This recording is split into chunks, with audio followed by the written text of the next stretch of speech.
In this video, I'll be explaining how to clear the RAM cache on your Windows 10 or Windows 11 PC. When your PC or laptop suddenly becomes very slow, and the reason is just cached memory. Alright, let's get started. First, let me open my Task Manager. So, if I right-click on the Windows icon, and then click on Task Manager. From here, if I go to the Performance section, you can see, right now, large amount of gigabytes is being used as cached memory on my computer. That's a lot of space being occupied. And if I want to free it up, there's a very simple way. Here's what you need to do. Bring up a website called RAM Map. This is actually a Microsoft product, so it's totally safe, and also very small in size. I'll be leaving the link in the description for you. Just open the website, and click on Download RAM Map. Once it's downloaded, it will come as a zip file. So, right-click on it, then simply extract the file.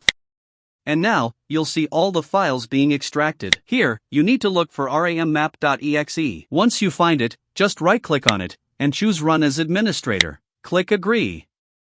And now, a small box will appear. Alright, so here's what I'm doing. Now, once RAM Map is open, go to the top left, click on Empty.